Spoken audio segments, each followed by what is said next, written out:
Halo teman-teman, perkenalkan, nama aku Fatia Auliza Putri. Orang-orang biasa manggil aku Liza. Aku dari 4 Perbankan Syariah D UIN Saizu Purwokerto dengan NIM akhir 107. Halo, perkenalkan nama saya Muhammad Al-Fadil Rosadi, saya biasa dipanggil Fadel. Kemudian saya berasal dari kelas 4 Perbankan Syariah D Universitas Islam Negeri Profesor Kiai Haji Saifuddin Sukri Purwokerto dengan NIM akhir 115. Sebelum kita masuk ke dalam inti materi yaitu transaksi muamalah yang ada di Bank Syariah, wajib bagi kita untuk mengetahui apa sih Bank Syariah. Bank Syariah adalah bank yang beroperasi sesuai dengan prinsip-prinsip syariah yang berpedoman teguh dan mempokokkan dirinya kepada Al-Quran dan juga hadis, di mana terdapat 3 pilar yang menjadi pokok utama. Yang pertama ada syariat, kedua akhlak, dan yang ketiga akidah. Halo teman-teman, kalian tahu nggak sih konsep transaksi muamalah di Bank Syariah itu seperti apa?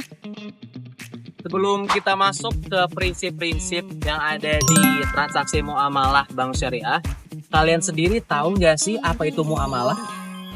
Kalau belum tahu, sini deh kita kasih tahu. Muamalah menurut Muhammad Yusuf Musa merupakan perintah-perintah Allah yang wajib kita ikuti dan kita taati dalam bermasyarakat untuk kepentingan manusia. Konsep transaksi muamalah di Bank Syariah itu seperti apa? Prinsip pertama yang digunakan di dalam transaksi muamalah di Bank Syariah adalah mudharabah. Kalian tahu nggak sih apa itu mudharabah?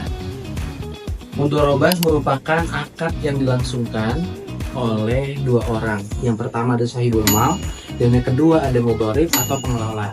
Jadi nanti sistemnya si sahibul mal akan memberikan uangnya kepada mudharib dan nanti keuntungan yang akan dibagi sesuai dengan kesepakatan sebagai hasil mereka berdua. Skema yang digunakan di dalam akad mudharabah adalah di mana nasabah melakukan akad mudharabah dan melakukan kesepakatan pembagian keuntungan, di mana bank akan menggunakan dana nasabah untuk membiayai usaha dan keuntungan dari hasil usaha dibagi sesuai dengan kesepakatan.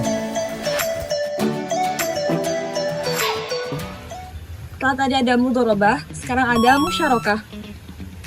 Musyarakah adalah akad kerjasama di antara 2 atau lebih sahibul mal untuk mendirikan usaha bersama dan mengelolanya bersama-sama.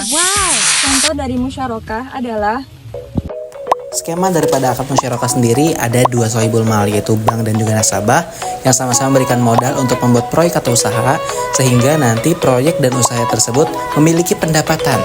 Dan pendapatan tersebut akan dibagi sesuai dengan hasil keuntungan yang sudah disepakati antara bank dan juga nasabah.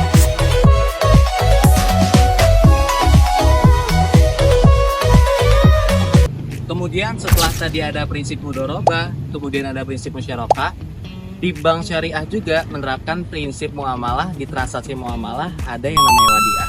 Wadiah juga menjadi salah satu prinsip yang digunakan dalam transaksi muamalah di Bank Syariah.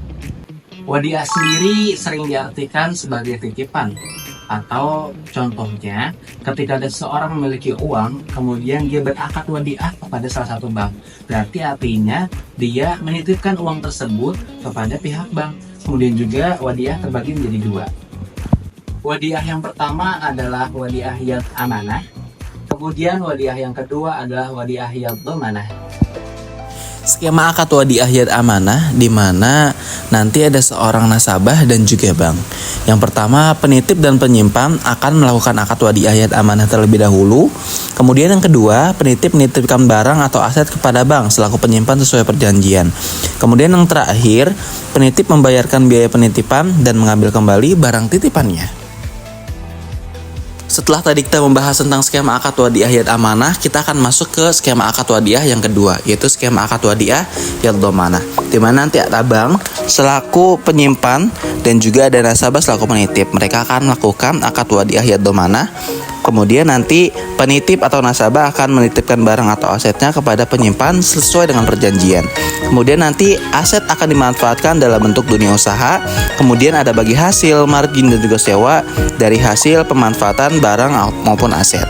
Kemudian terakhir, penyimpan akan memberikan bonus kepada penitip karena telah memanfaatkan barang atau asetnya.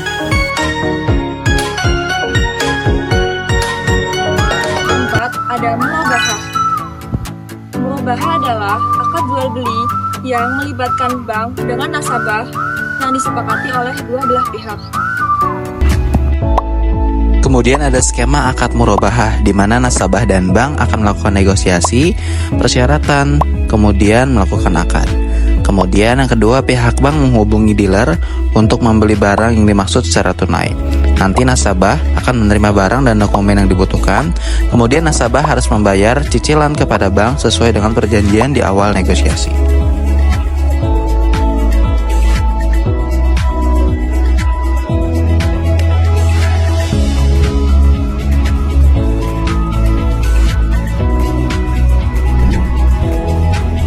Kemudian prinsip lain yang digunakan di transaksi muamalah yang ada di bank syariah, salah satunya adalah akad salam. Akad salam adalah akad transaksi jual beli antara pembeli dan juga pedagang, yang dimana harga pokok dan keuntungannya itu disepakati oleh mereka berdua. Jadi di sana terdapat diskusi antara pembeli dan juga pedagang.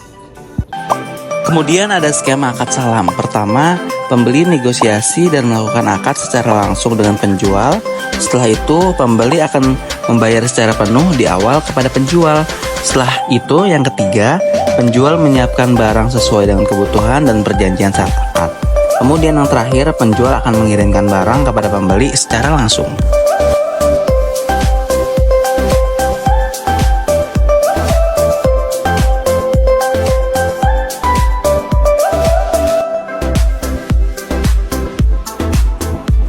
Kemudian selanjutnya ada akad ijaroh.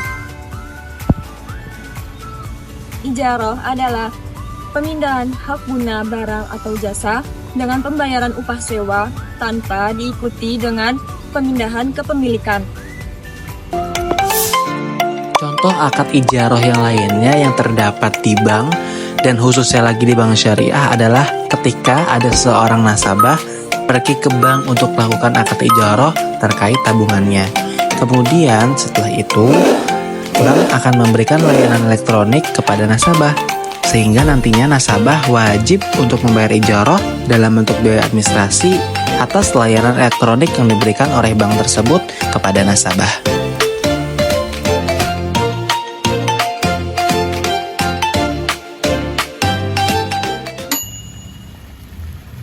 Kemudian prinsip lain yang digunakan adalah akad qard atau pinjam meminjam atau pinjaman.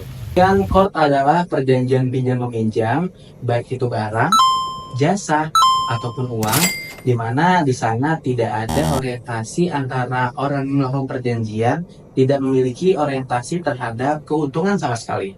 Namun di dalam perjanjian ini, pihak bank selaku pemberi pinjaman berhak untuk meminta ganti biaya terhadap apa yang diperlukan di dalam kontrak qard tersebut. Kemudian ada akad pembiayaan qard yang dimana nasabah sebagai muqtarid mengajukan pinjaman kepada bank sebagai mukrid. Setelah itu nasabah dan bank melakukan akad, yaitu akad pembiayaan qard. Nah, kemudian dana yang diterima dari bank digunakan untuk kepentingan nasabah. Setelah itu nasabah mengembalikan dana yang dipinjam sebesar pokok pinjaman yang sudah disepakati oleh nasabah dan juga bank.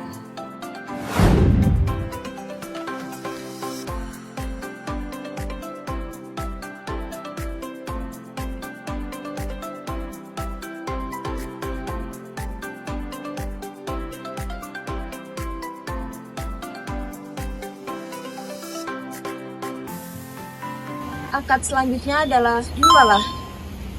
Balah adalah pengalihan utang dari orang yang berhutang kepada orang lain yang wajib menanggungnya. Kita akan masuk kepada skema akad hawalah. Yang pertama, pihak penyuplai mengirim barang kepada muhal sesuai dengan permintaannya. Kemudian penyuplai memberikan invoice untuk dikirim ke bank untuk diambil alih. Setelah itu, bank akan membayarkan barang yang dipesan oleh pembeli. Setelah itu, yang keempat, bank akan memberikan tagihan barang kepada pembelinya. Kemudian pembeli akan membayarkan kepada bank sesuai dengan tagihannya.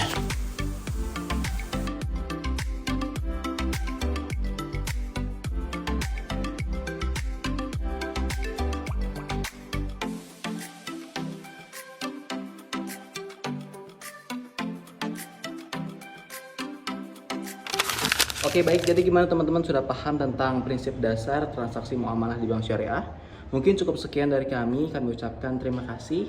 See you next time.